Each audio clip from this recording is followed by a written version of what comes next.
Light is the real artist. Before the body, there is light. Before shape, before identity, before meaning, there is illumination touching surfaces that do not yet know they are being seen. In photography, we often say we are capturing the subject. But in truth, we are only recording what light chooses to reveal. The body is not the artist here. It is the canvas. Light is what defines everything we perceive. It decides what disappears into shadow, and what emerges into form. A shift of a few centimeters can change everything. A face becomes anonymous. A curve becomes monumental. A texture becomes emotional. Nothing about the body has changed. Only the light has moved. This is why conceptual photography often begins not with posing, but with observation. Where does light fall naturally? What does it erase? What does it exaggerate? Because light is not neutral. It is expressive. It creates tension. It creates softness. It creates drama without intention. When light passes across skin, it behaves like time.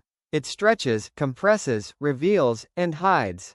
It turns the human form into something unstable, something that is always becoming. And in that becoming, the body stops being fixed. It becomes interpretation. A single form can hold multiple realities depending on illumination. In soft light, it feels gentle, almost fragile. In harsh light, it becomes sculptural, severe, abstract. In directional light, it turns into geometry. Nothing physical has changed, yet everything we feel has changed completely. This is the power of light as an artist.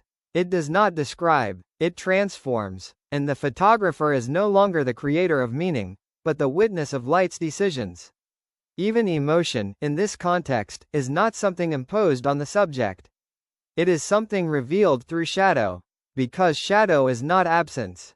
It is structure waiting to be understood. When light and shadow meet on the human form, they begin a quiet conversation.